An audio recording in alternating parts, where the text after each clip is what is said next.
Okay, welcome guys. Today we're going to be doing part 11 of the Civil War II live action review.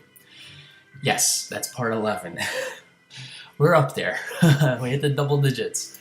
I'm hoping this actually would be the final chapter in the Civil War II live action review.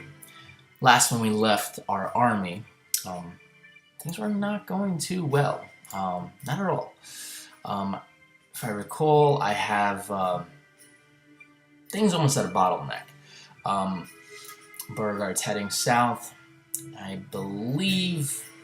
I know they're running. Have Union forces in the show in North Carolina, causing havoc. Beauregard's here. I believe he's retreating. It's been a while since I jumped in on this, and I'm trying to figure out where I left off. I am invading Ohio. So Ohio is on our list here. And I remember the problem that I'm having in this game is the same problem I'm having in another live action review I'm doing for the Bloody Road South. It's just there's too much damn Union troops. They have massive armies that are ready to invade. As you can see, there's just a crap load of corps, detachments here. And honestly, I don't have enough to hold them back. I really don't have enough. I have D.H. Hill holding with 18,000 men. That's about it. Lee is in the Shenandoah Valley, trying to hold off any Union forces that are here, the 32nd Division. And I remember, yes, I have the Army of Northern Virginia trapped here, being shelled. Remember, I was sending an army west to deal with this. Unfortunately, I don't see anybody heading there, which is not good. So I definitely have to relieve this siege here. The only problem is, who do I send? I think I want to send Beauregard west to deal with it. He has, at this point, the only army that can deal with it. And I need to keep these guys here. North Carolina, for the time being, there's not much I can do. I have Jeb Stewie with 8,100 men. They're going to try to clear up. South Carolina is pretty good shape. Georgia is doing pretty well. I have pretty much nobody here. Tennessee is doing all right. I have some Union forces here that are really not going to be that much of a... I'm sending the Army of the West down south, so that'll be good. They'll be there in 40-something days. So all in all, yeah, it's not the best situation. Let's see how much power they have. The 42nd Division, and I have a couple of divisions here, so I'm going to see if this guy can... No, he can't attack. But I'm going to have him move anyway. Can you attack, my man? No, he can't. Alright, so there's pretty much nothing I can do. I don't have enough money to really do anything here. It's going to take me 21 days to cross this bloody river. It's only... Yeah, it's January, that's why.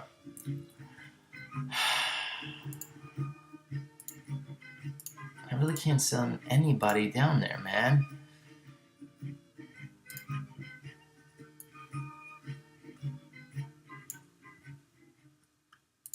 I'd like to send Lee, but, I mean, honestly, what can, 2,500 men do against this army that they have here? Which is a massive army. It's a whole McClellan's Corps. So we're just going to pass the turn, guys, because we're going to have a bad time. All right, let's see what happens.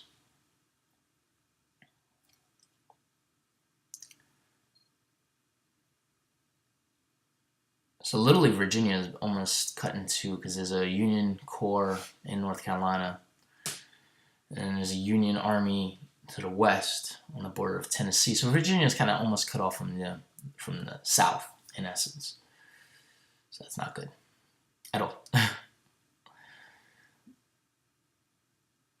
And the Union, I have to move Beauregard. I'm going to hopefully use this rail system for Beauregard, move him here, and then come up and try to take out this army here and try to relieve this siege as quick as I can. Now, what the Union's probably going to do is going to move their forces down, try to take Richmond, and I'm hoping these 18,000 men can hold until I can free up Johnston's army, because the only other option is to for Johnston to break out, and chances are he's not going to break out. His army's going to probably be destroyed. Oh gosh, yeah. Confederate loss. Oh, I lost the balloon. Confederate victory. Who is this? Well, that's good.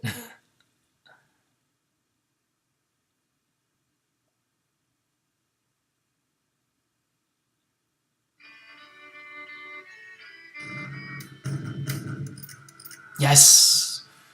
My man Forney. I wanted Jip Stew to be in command, but Forney will do. I smacked... Oh, wow. McDowell had 11,000 men, and Forney kicked the crap out of McDowell. Good job, my man. That man deserved a promotion. I'm glad he was in command. Not to say Jip Stew wouldn't be able to do it, but, you know, he did. So I'm glad he pushed back McDowell.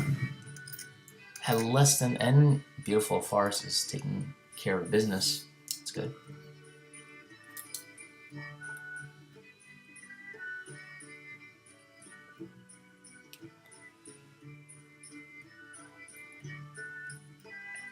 So, I know about 2-3 videos ago I was claiming victory. But in the last video I saw just how many forces the Union has. I really didn't get a clear eye until I got to DC, and there was just a 40,000 man army. Then there was another 40,000 man army in the Shenandoah Valley. Then they had another 20,000-30,000 man army behind that, and it's just like, I can't deal with these. At this point I have one 20-something thousand man army under Johnston. I have about 25,000 on the Beauregard.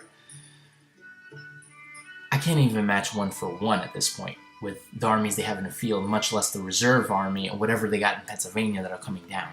So they got a lot. So it's gonna be tough.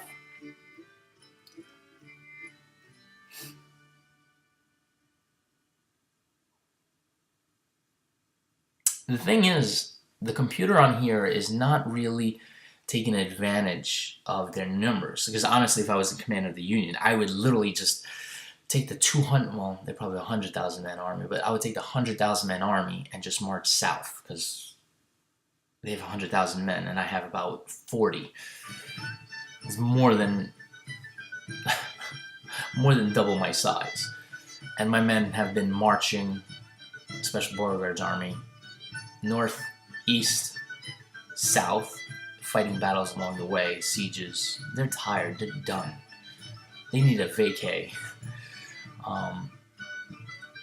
But they're not going to get it. They're actually going to go relieve a siege in the Shenandoah Valley. That's their vacay.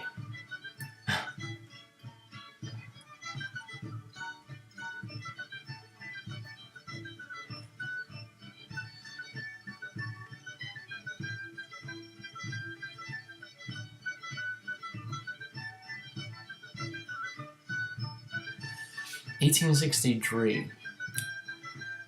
Not too bad. I think I survived a year and a half.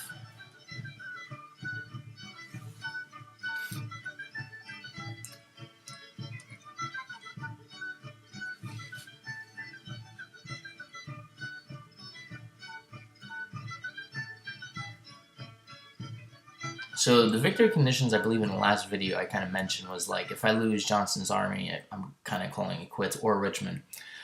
Those are one or the other.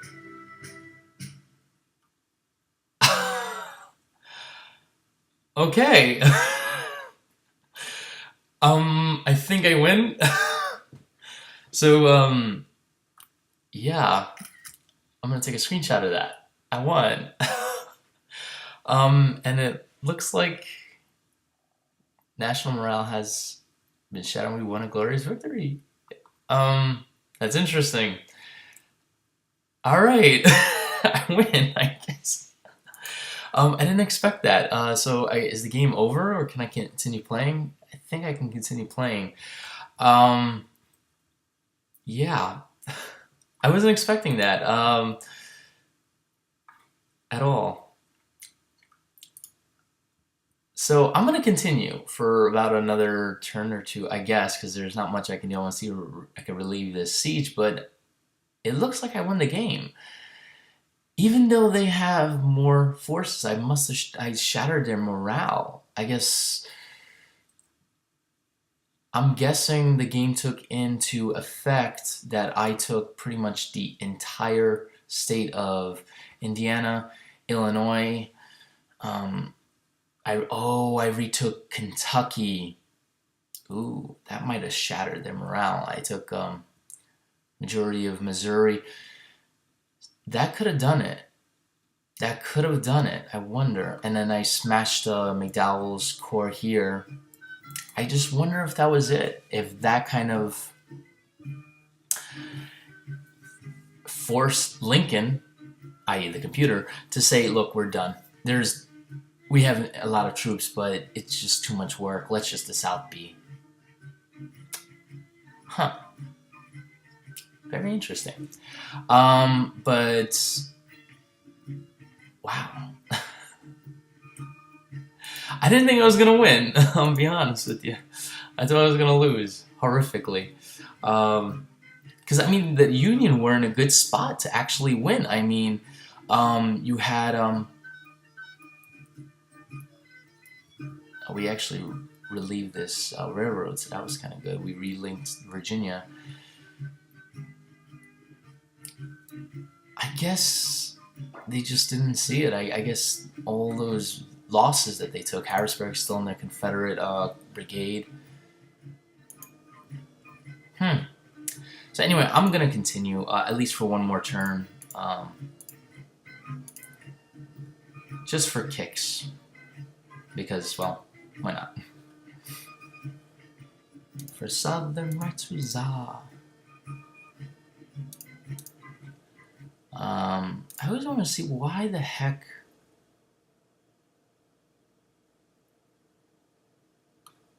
the European powers never came involved.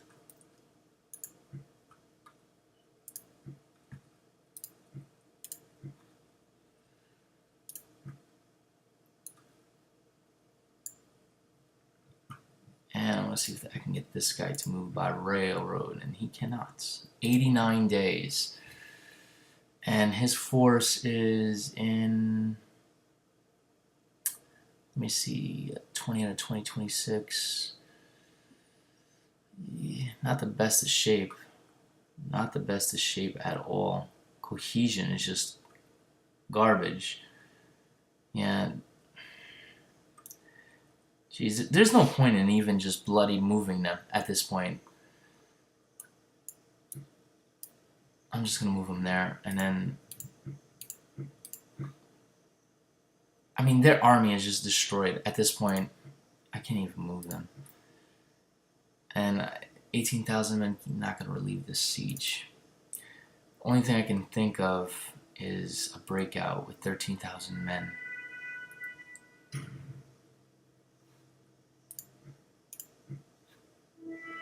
Because at this point, there's nothing I can do. I can't send this force here because then he'll come down.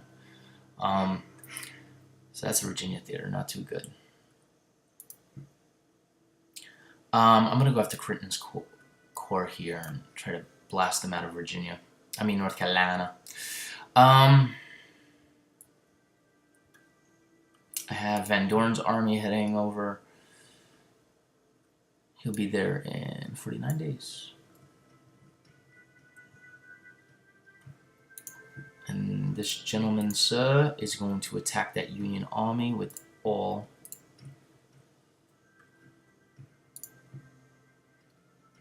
See if he can attack. Finally. You, sir, are going to attack. There's no Union forces, is there? Yeah, very small, just militia. I have 6,000 men. That's good.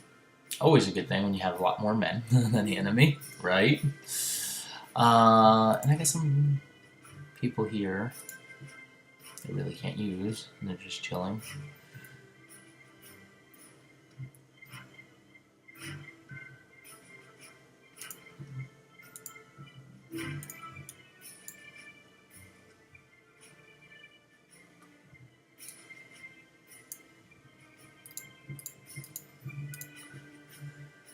All right, so that's about it. I'm gonna form some new brigades. Of course, we're gonna do Virginia because, yeah, they need it.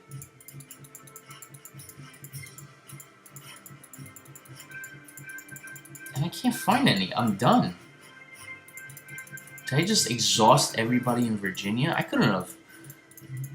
South Carolina, NC, ALTN, SC, Alabama, Georgia, Arkansas, Texas. I think I used everybody in Virginia.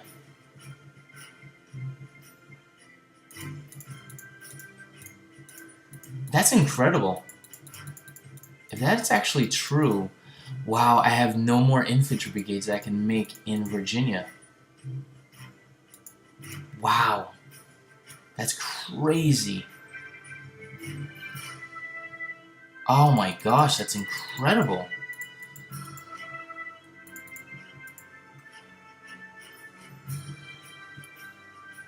I didn't think that was possible. That's actually pretty realistic. I mean, obviously, if you keep calling soldiers and more soldiers, eventually they're going to say, hey, we don't have any more. Stop calling us. Next turn.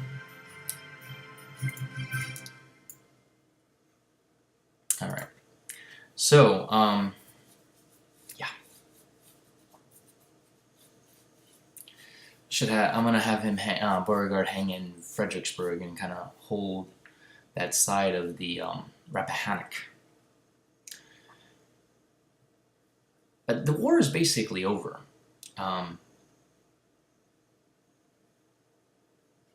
It's good that they let you continue. That's one real cool thing, and I would like to thank Aged. I don't know exactly if you could pronounce it that way, but I'm going to call him AGEOD, Aged, for allowing me to continue the game even after I satisfy the victory conditions. I do appreciate that. That's kind of cool.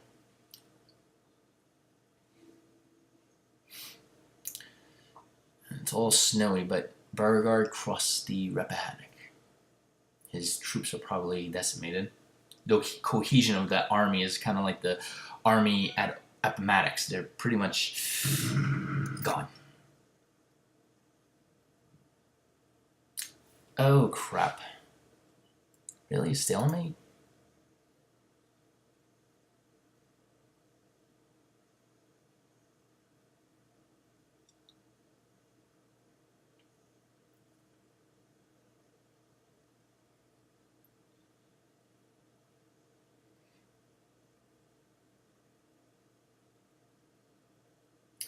So it looks like the Union set up some Marines across from the Rappahannock. So I think it's only one brigade, so they're not really nothing. They're just a scouting party. I could actually cross and break them probably.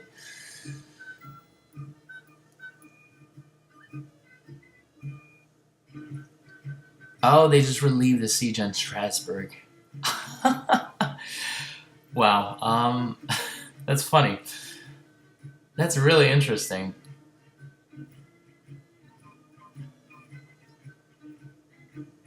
The Union Army went back north. Right now, Johnston's free. There's no siege. I'm going to have him move out. And I'm probably going to conclude the game, actually. So this part 11, which I was expecting to go for like an hour, hour and a half, seeming that it was going to be the last one, is actually the shortest one. Because I won.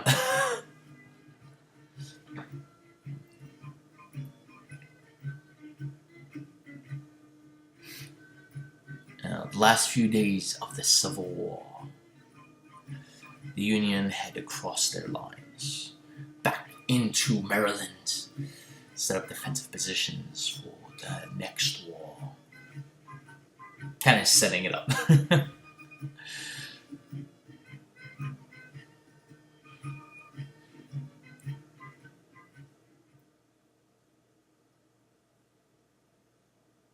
Crittenden's Corps, Blockade Squadron.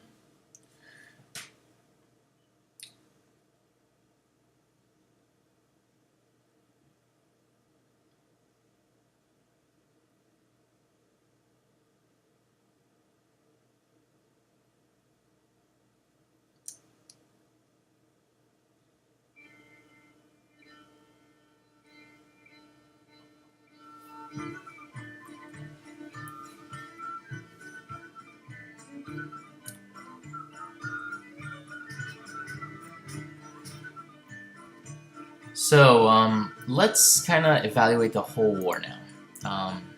Hood is now in command. Are you serious? Hood's now in command? Oh no, J. Forney, but why does it say Hood? That's kind of weird.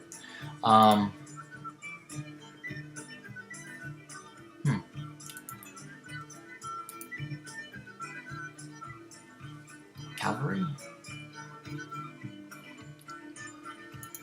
And Johnston is going to head out of Dodge as quick as possible. Only 13,000 men left. We'll actually try to take Newmarket. You know what? Actually, you know what? I'm not even going to do that. Since the war is over, we'll just hang out in Strasbourg, leave Winchester. They can have Winchester. We'll take the rest of the South with us.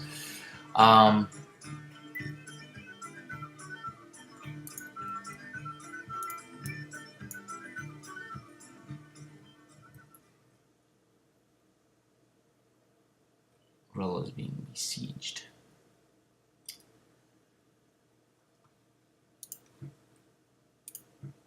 You don't want to attack, dude. And Johnston, yes, took it.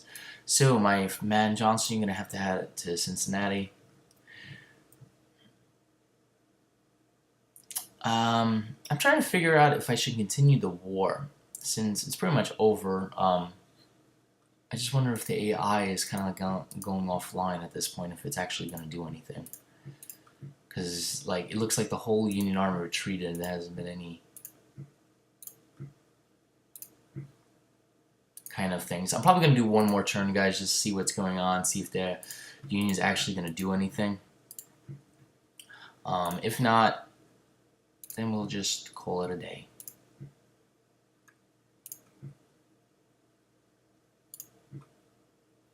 Bell Boyd. Trimble, huh? Interesting. Critten's trying to cut us off again.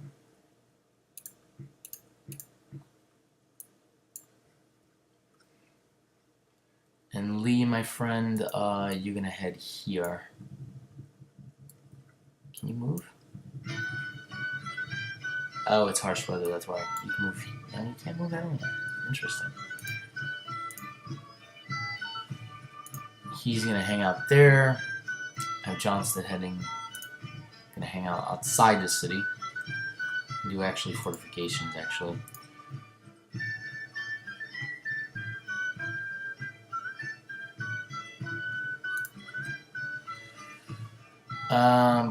He has this. Let's head.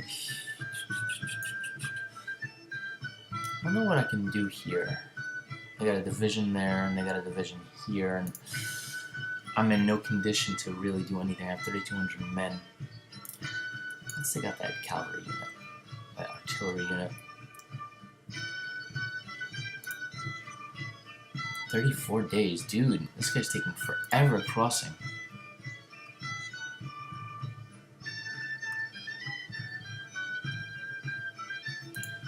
Alright, I think that's basically it.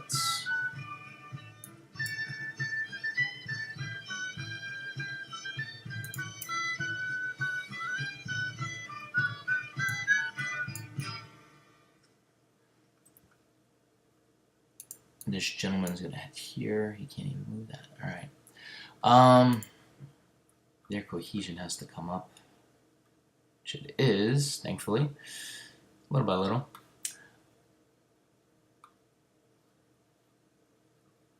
I should send some reinforcements up there. Alright, let's go to the next turn. Which should be our final one. And really nothing is gonna happen anyway. I should have actually went to Winchester, but I think Strasbourg is probably a good place. Just so this way I can head south immediately, because 13,000 men against McClellan's corps, just in case they decide to come down, is nothing. I mean, he can destroy Johnston at will at this point. 13,000 men is just a small ragtag army. Basically the size of Pickett's charge, in essence. That's it. That's how many forces are in one of my main armies.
You know, I'm kind of surprised the South that the European powers didn't come in. It's if you look at the top of the screen, you see 100 there. That should symbolize once it hits 100 that the European powers come into the war, which hasn't happened. Maybe that was another reason why the Union kind of surrendered a turn ago, because they were probably thinking, well, look, European powers about to come in. The Confederacy has like 2-3 northern Union states. They probably figured, hey, let's just not even bother at this point. Let's just get back our states and just hold whatever we can together.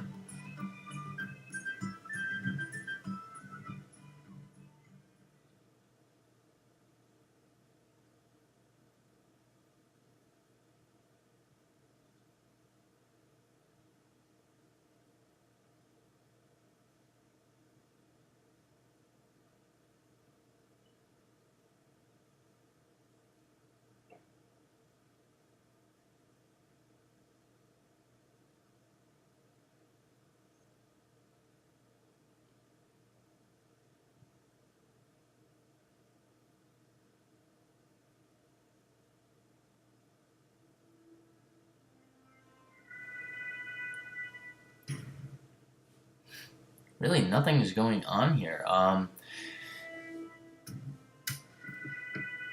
Confederate victory. Wow. I really like Forney, man. He's going up against Union forces that are larger than him and smacking the crap out of them. I mean, we're taking more losses. Lost 1,200 men, which is pretty bad. They didn't lose that many men. But he's beating the crap out of them. I'm going to give him a promotion. Or make him a general at the end of the war, I guess. Or, you know, a lieutenant general.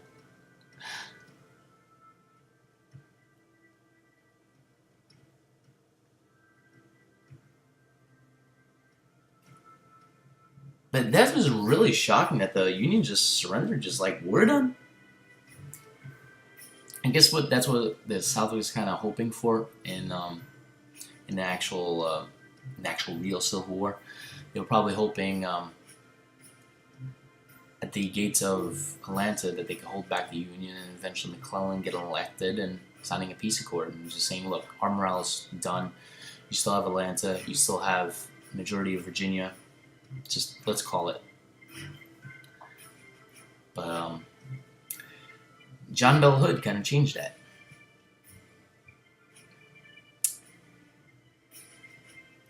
I wonder if John Bell Hood never initiated assaults outside Atlanta and held a defensive campaign, or if Johnson was still in command, if they could have held out to November, McClellan winning Confederate defeat.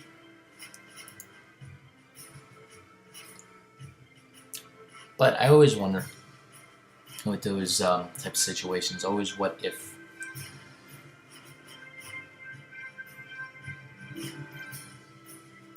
Another good what if would have been the 7 Days Battle.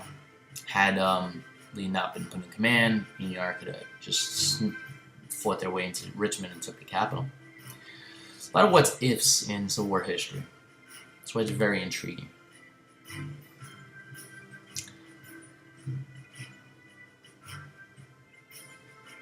Ooh, they brought McClellan's corps down. And I smashed into the Cincinnati militia. Took them all out.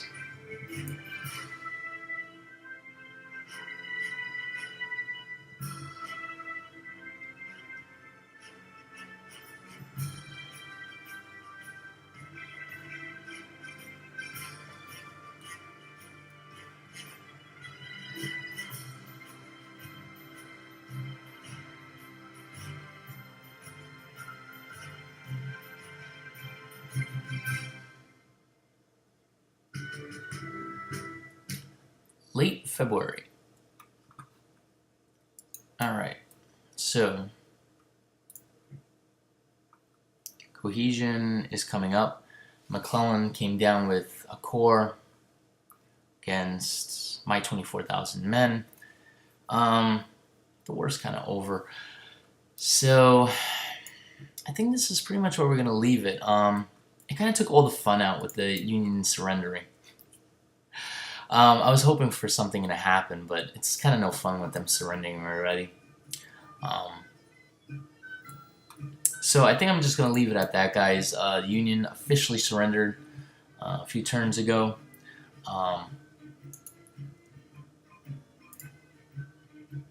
You won the game. Congratulations. I'll leave it right there. You may continue playing if you wish. Now, I think we're good. So I'm just going to offer my last thoughts on this.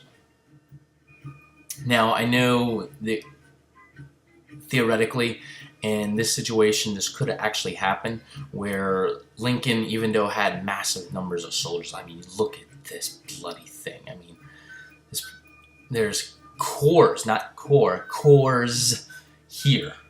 There's probably corps here, more troops here, more. There's definitely a corps here, troops here, and I think there might be one up here.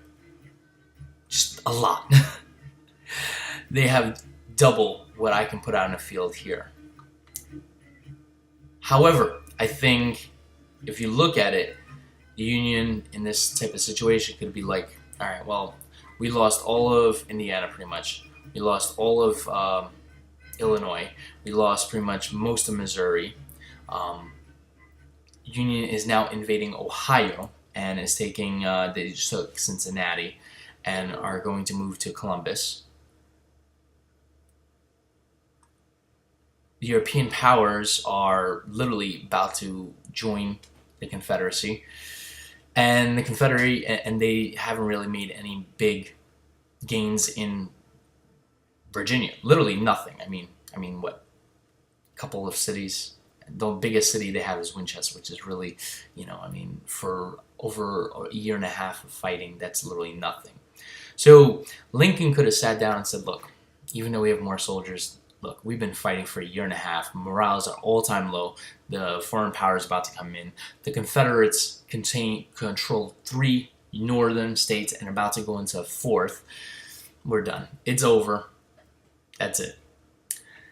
Now, had I been Lincoln, I could have said, well, dude, I got 100,000 men here. I'm going to smash these Confederate armies. I'll have most of Virginia by summer, or actually probably by fall.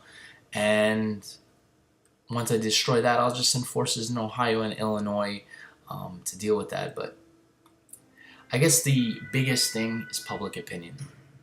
You might have 100 to 200,000 men. However, if the people in the North saying, look, we're done, it's over, it's over. So I guess even if I took Lincoln's chair, even with the 200,000 men I could have put, and if I pushed forward, it would have made no difference because public opinion would have just said, dude, you're done, it's over. So that's about it, guys. That ends the Civil War live action review. I plan to do probably another live action review. I'm thinking about doing Birth of America. A live action review of Birth of America, which I'm kind of throwing around, but I'll see how that goes. Kind of give you like an overview. So literally, I still control all of Virginia pretty much, half of Kentucky, majority of Missouri. All the southern states are still under my control. I have all of Illinois. I have all of Indiana, and and I'm invading Ohio. I mean, literally, this is the Confederacy at this point, has written the game. All this up here, pretty much half this state, coming up here, all around, coming down into Missouri here. I mean, that's huge. This state, this state, this state, beginning of this state, all this is Confederate controlled. So even though we don't have the majority of forces, and given if the Union had another year or two, they can beat the crap out of us, public opinion changed this war, and we won. Very interesting. Kind of makes you think about Vietnam a little bit, but how public opinion swayed that war too. So that's it. This is part 11, and I'm finishing it up, guys. I will hopefully catch you guys in the next live action review. See you then, guys.